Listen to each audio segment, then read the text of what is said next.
Shwmae, diolch yn fawr am y chwilio am y fideo hwn ar al i mewn yn y cyfres lle arnyn yn rhagchwilio ynglyn ar y meddalwedd Deno, neu yn y Saesnig Deno.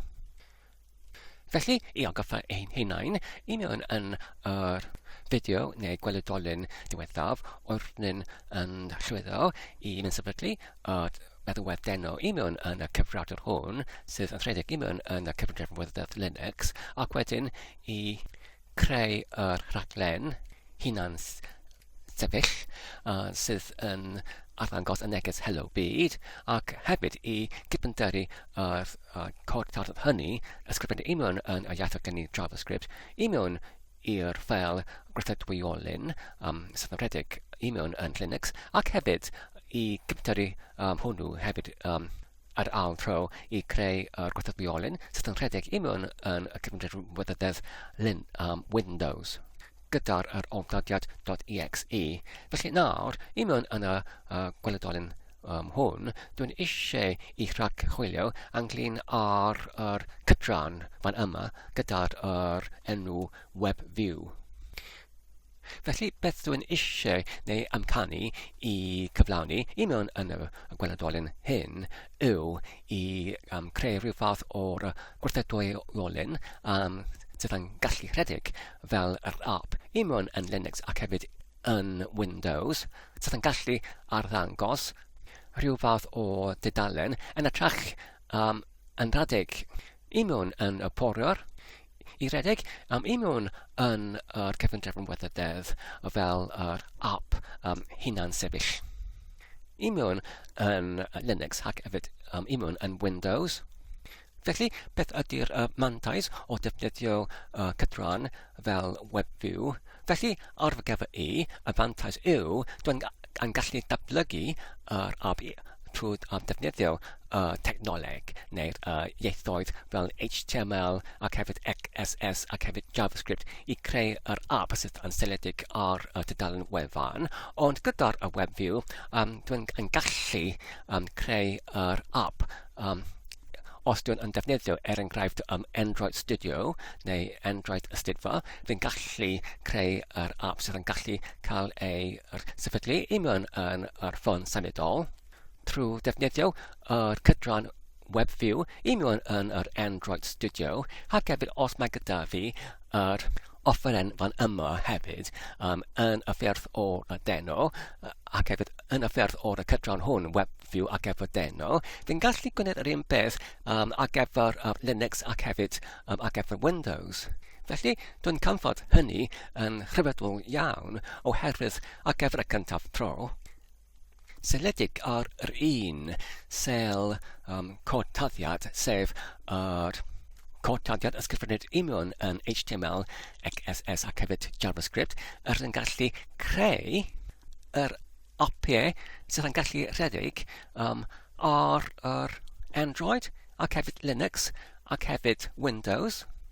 Ac hefyd os yn eisiau, yn gallu creu yr app sydd yn rhedeg i mewn yn Mac OS hefyd, trwy dim ond yn ysgrifennu yr app i mewn yn yr ieithoedd hyn, ac wedyn ac efo'r Mac OS, Windows ac hefyd Linux i defnyddio Deno i cyfyndaru ac i creu yr gweithredwyolyn ac efo'r llwyfannau gwahanol hyn, ond i mewn yn y sefyllfa o'r Android, mae angen i ni i defnyddio Android Studio i gynnwys yr HTML, CSS ac hefyd JavaScript i mewn yn Webview ac efo'r Android Studio, ac wedyn trwy hynny, trwy'r offeren Android Studio i cynhyrchu yr gweithredwyolyn RPK sydd yn gallu cael ei sefydlu i mewn yn dyfais symudol.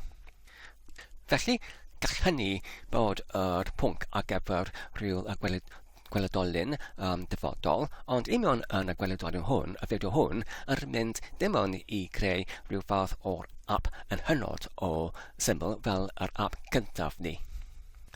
Felly, sut i creu yr app syml sydd yn gallu cael ei cyfyndaru fel yr gweithredwyolyn i mewn yn y cefndir Linux ar gyfer y cam cyntaf. Felly, dwi'n wedi creu y picell datblygu ar gyfer hwn. Ar y foment, mae'n yn gwag. Felly, y gyntaf cam yw I creu yr ffeil, sef main.js fel hwn. Ac wedyn, os ydyn yn edrych ar y cyfrifydd o'r rhagwydd, mae'n dweud mae angen I ni I fewnforio y pecyn. Mae gyda ni dwy fodd o wneud hyn yn yn gyntaf gallu ychwanegu pecyn fel rhyw fath o'r llyfrgell I mewn i'r deno, neu ar yn gallu fewnforio yn uniongyrchol fel hwn. Felly dwi'n mynd I gwneud hyn I dewis yr ail dewisiad fel hwn. Ac wedyn i'w gleidio I mewn yn y cod taddiad fel hwn. Ac wedyn mae gyda ni yr enghraifft cod taddiad hwn. Ac dwi'n mynd unwaith eto i'w copio. Ac wedyn i'w gleidio mewn yn yr ffeil y cod taddiad fel hwn. Felly, os ydyn edrych ar ochr dde, beth sy'n digwydd fel yma yw, yn gyntaf ydyn yn mewnforio y pecyn oddi wrth JSR gyda'r enw Webview I mewn yn y llinell 1, ac wedyn I mewn yn y llinell 3, mae'r hwn yn gwneud yr un peth fel llinell 1, felly ydyn gallu dileu hwn fel hyn, ac wedyn I mewn yn y llinell 3 nawr, ydyn yn datganu yr constants neu'r amniwolyn gwastadol neu gwastadolyn gyda'r enw HTML. Felly, dyma'r cod taddiad HTML I mewn yn yr prosiect hwn. Felly, beth mae'n dweud yw, hello, oddi wrth deno. Felly, rydyn ni'n gwneud neu cyfeithi brawddeg hwn i'r Gymraeg. Hello, oddi wrth deno. Felly, mae'r hwn tudalen HTML hynod o syml, ac wedyn I mewn yn y llinell 11, ydyn yn creu y gwrthrych ar gyfer y Webview, ac wedyn ydyn yn morchio i'r tudalen. Creuwyd neu cynhalwyd I mewn yn yr gwastadolyn neu amniwolyn gwastadol gyda'r enw HTML. Yr un fan yma ar llinell 40, ac wedyn yn y llinell olaf yn rhedeg cyfran hwn, sef y gwrthrych Webview neu yr olygfa'r wefan. Ac nawr, os ydyn yn cyp y ffeil ac wedyn ymadael wrth y ffeil, ac wedyn os ydyn yn rhedeg y ffeil hwn trwy mewnbynnu y gychymyn deno run, ac wedyn yr enw'r o ffeil, ac wedyn pwyso ar y botwm dodiad. Felly nawr mae'n gofyn ar gyfer yr caniatâd I rhedeg yr ffeil hwn I fynediadu i'r cyfeiriad I mewn yn yr amniwolyn hyn gyda'r enw plugin tandyll URL ac wedyn ydyn gallu caniatau trwy'r mewnbynnu prif lythyr A ar gyfer all neu pob un fel hwn.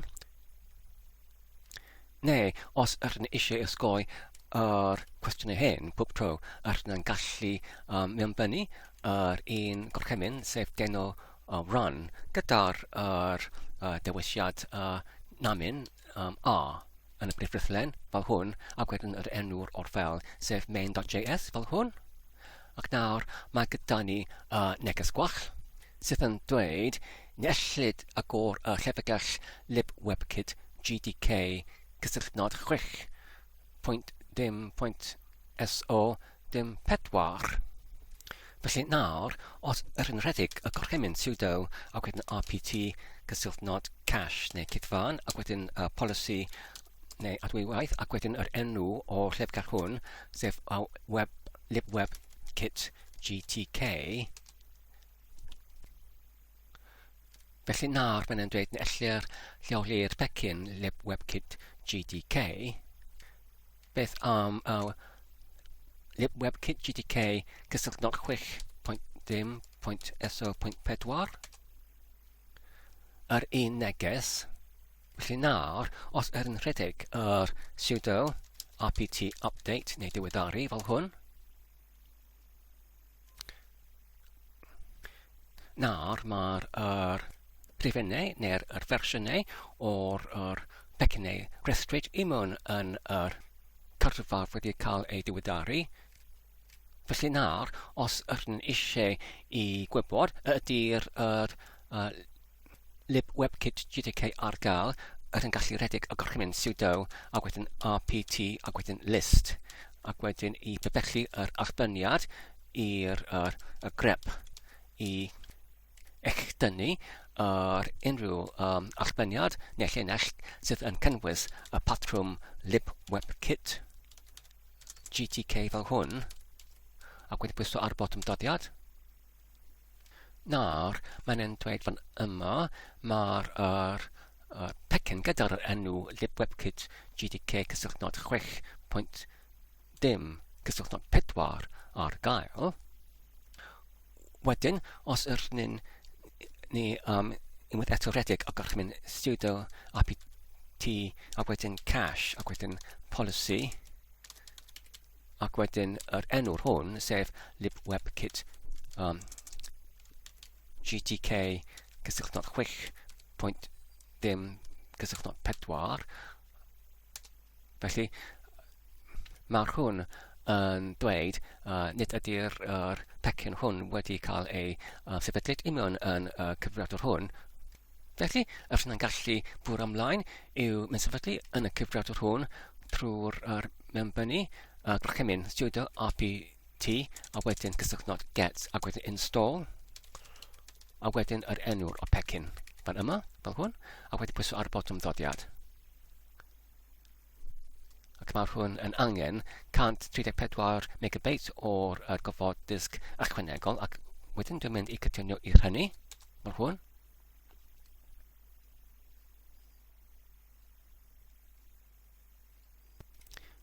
O, dyna ni, maen ni wedi cael ei mynd sefydlu. Nawr, os ydych dychwelyd i'r gorchymyn o'r blaen, sef i rhedeg yr main.js, fel hwn, sef Deno rhan cysylltnod yn namin A yn prif rhydlen, ac wedyn main.js. Beth sy'n digwydd? Cawn ni'n gweld. Nawr, maen nhw'n dweud mae rhyw fath o gwach i mewn yn y teip neu math o'r gwrthrych hwn, os ydyn yn dychwelyd i'r cordaddiad ac wedyn i dileu y rhain ac wedyn i defnyddio yr gyfrachau cerliog ac wedyn nawr os ydyn yn gosod y gwerth bwlion true neu gwir. Ac nawr, os ydyn unwaith eto yn dychwelyd i'r cymell crygyn, ac wedyn ar rhedeg y gorchymyn i'w rhedeg fel hwn. A dyna ni. Nawr mae gyda ni yr app newydd sydd yn rhedeg fel yn hunan sefyll i mewn yn y cefn-drefn weithrededd Linux hwn. Ac wedyn, os ydyn eisiau i gwneud hynny yn ychydig yn fwy cymhleth, enghraifft, os ydyn eisiau i ychwanegu botwm fan yma, sydd yn dweud cliciwch fi fel hwn, ac wedyn os ydyn yn clicio ar y botwm hwn, ydyn yn galw ar yr ffwythiant arall, sydd yn allbennu neges, enghraifft, os ydyn enwi ffwythiant hwn gyda'r enw, enghraifft, cliciwch fi fel hwn, ac wedyn yn isod yn gallu ychwanegu yr adran ar gyfer yr ysgrif fan yma, a wedyn ydyn gallu mewn ysod yr ffwythiant cliciwch fi fel hwn, sydd yn allbynnu y neges effrywad sydd yn dweud hello byd fel hwn.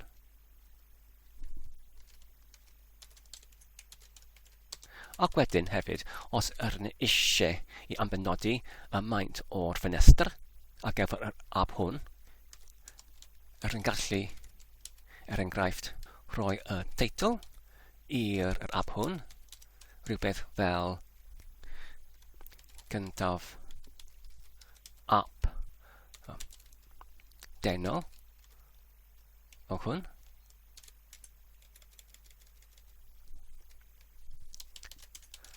Ac wedyn hefyd y maint o'r ffenestr.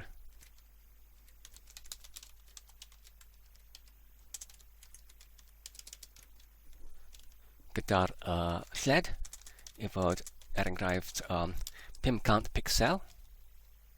Ac wedyn yr uchder I fod yr un peth. Ac wedyn ar gyfer yr awgrymiad I fod dim byd fel hwn, ac wedyn yw achub fel hwn, ac wedyn nawr os ydyn yn arhedig yr un gorchymyn fel o blaen.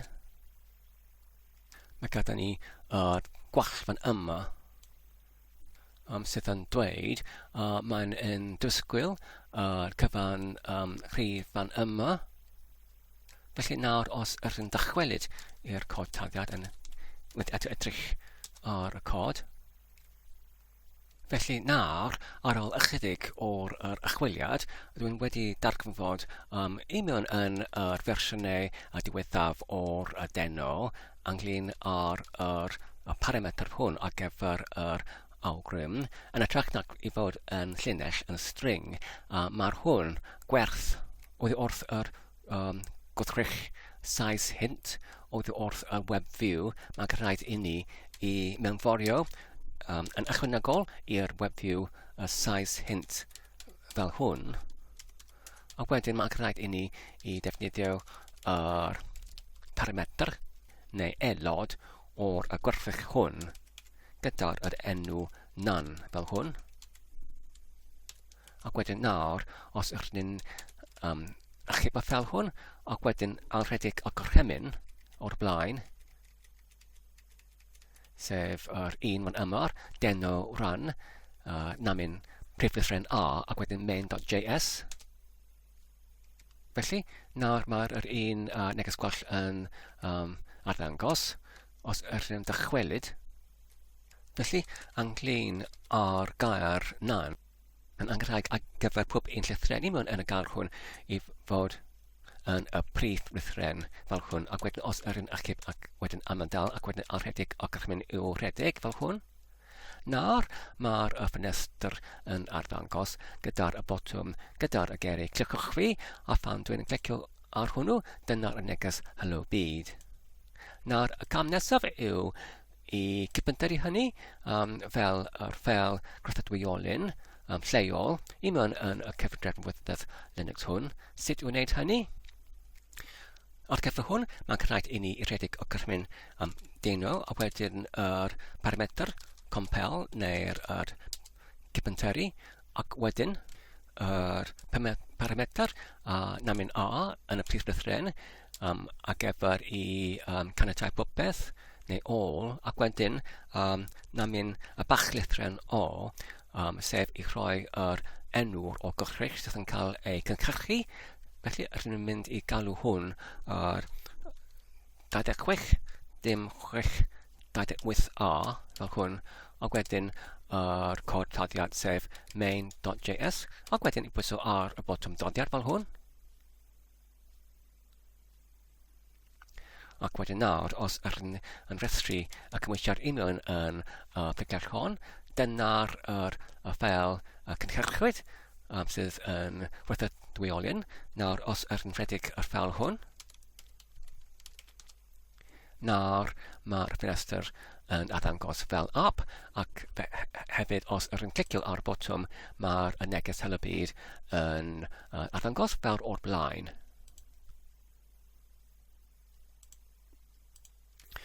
Wedyn nawr yr cwestiwn nesaf yw allwch fi gypyntyru yr un cortadiad I creu gwrthydwiolyn sydd yn gallu rhedeg I mewn yn fy cyfrifiadur Windows.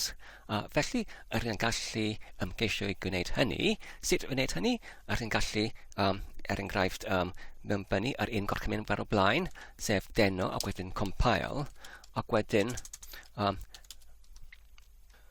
oherwydd rydyn eisiau I cynhyrchu gwrthydwiolyn ar gyfer Windows, mae'n rhaid I ni I ambenodi parametr namin target fel hwn yn cyfartallu i'r parametr ar gyfer Windows, sef x86, taillach 64, ac wedyn gysylltnod PX, gysylltnod Windows, gysylltnod MSVX fel hwn, ac wedyn fel o'r blaen mae'n rhaid I ni I ambenodi y parametr namin prif lythren A, ac wedyn namin bach lythren O, ac wedyn yr enw o'r ffeil ar gyfer y gwrthydwiolyn, sef 26, dim 6, 8A, gyda'r oldodiad .exe ar gyfer Windows, ac wedyn yr enw o'r ffeil fel hwn.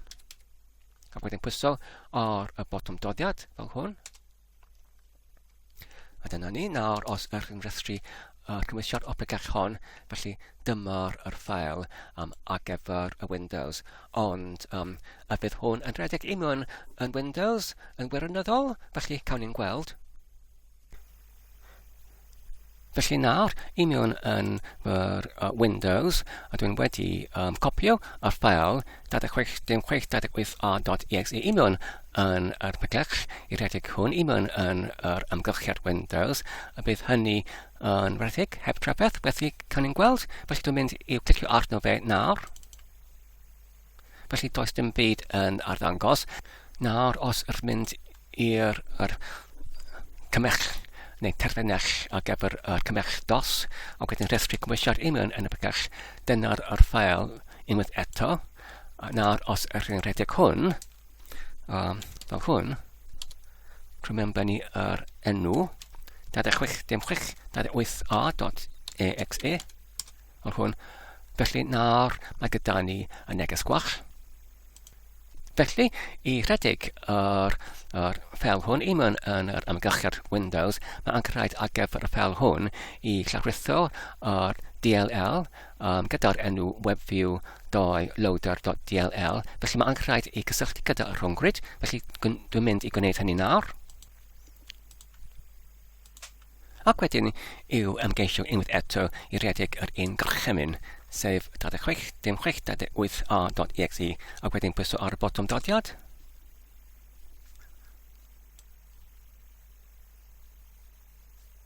Felly, dyna'r ffenestr, ond mae'r ffenestr yn wag. Os dwi'n yn cael hwnnw I lawr, ac wedyn unwaith eto rhedeg yr un gorchymyn. Felly, mae'n dal yn wag.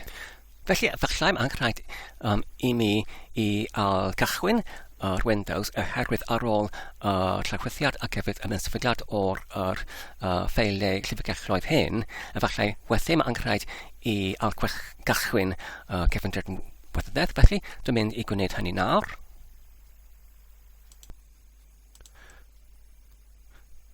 Nawr, ar ôl gychwyn yr cyfrifiadur I mewn yn yr ymgylchiad Windows, felly os ych chi'n edrych I mewn yn yr un pregell fawr o blaen, yn gyntaf fy'n sylwi mae gyda ni yr ffeil newydd fel yma, sef y Webview loader.dll oedd newydd ei llawrithio oddi wrth yr rhwngryd. Ac mae'r oldodiad .dll yn cynrychioli y geiriau Saesneg Dynamic Linked Library, neu llyfrgell cysylltwyd dynamig. Ac felly, dyna'r un ffeil o blaen, 26.28a.exe. Nawr, y fydd hwn yn gweithio os ydych chi'n clicio arno fe, felly cawn ni'n gweld. Felly nawr, mae gyda ni ar y blwch D fan yma, ac wedyn mae gyda ni y ffenestr hefyd fan yma. Felly mae gyda ni yr brawddeg Hello oddi wrth Deno, yr fersiwn 2.9.dim, ac wedyn yr un botwm gyda'r y geiriau clicwch fi, a phan dwi'n yn clicio arno fe, nawr mae'n arddangos y neges Hello Byd. Felly nawr mae'n gweithio yn hollol iawn heb unrhyw trafferth o gwbl, heblaw yr camsyllathiad. Felly union yn y gar oddi wrth, felly ddiheiriadau ar gyfer hynny. Felly ar y pwynt hwn, beth mae hwn yn arddecau i mi fel datblygwr. Felly beth mae hwn yn arddecau i mi yw ydw i'n gallu datblygu yr apiau sydd yn gallu rhedeg union yn y amgylchiad Windows ac hefyd union yn yr amgylchiad Linux trwy'r datblygu union yn yr un amgylchiad sef union yn Linux, ac wedyn trwy'r ambenodi y parametr perthnasol, dwi'n gallu cynhyrchu yr ffeil ar grythau dwyolyn ar gyfer Windows ac hefyd ar gyfer Linux. Ac hefyd, os dwi'n eisiau i cynhyrchu yr APK ar gyfer yr Android ystydfa, neu Android ar gyfer yr amgylchiad Android ar device symudol, felly os dwi'n defnyddio y meddalwedd amgylchiad ar gyfer datblygiad, sef yr Android Studio neu Android ystydfa, ac wedyn union yn y iaith Kotlin i creu yr gwrthrych Webview yn debygol i'r Webview union yn Deno, ac wedyn i cynnwys yr codtadiad ar gyfer HTML ac hefyd JavaScript ac hefyd XSS union yn y Webview hwnnw, union yn Android ystydfa. Dwi'n hefyd yn gallu defnyddio neu al-defnyddio yr un cod HTML, XSS ac hefyd JavaScript i creu yr app sydd yn gallu rhedeg union yn yr amgylchiad Android hefyd. Ac hefyd, wrth gwrs, dwi'n hefyd yn gallu uwchwytho yr HTML ac hefyd yr XSS a JavaScript i'r wefan fel arfer, ac hefyd i rhedeg yr hwnnw fel yr wefan go iawn fel tudalen HTML. Felly, dyma'r cyntaf tro gallaf gwneud hyn ar gyfer yr llwyfannau wahanol hyn, sef yr Linux ac hefyd Windows ac hefyd wefan ac hefyd y posibilrwydd o'r gwneud hyn ar yr Android trwy defnyddio yr Webview union yn Kotlin, union yn yr Android Studio. Felly mae hwn yn hynod o gyfroes i mi, ac dwi'n gobeithio fi'n gallu union yn yr fideoedd neu gweledolion i ddod i'w cyfrannu nhw gyda chi hefyd. Felly diolch yn fawr am eich gwylio am y fideo hwn. Tan y tro nesaf, cadwch yn saff ac yn iach.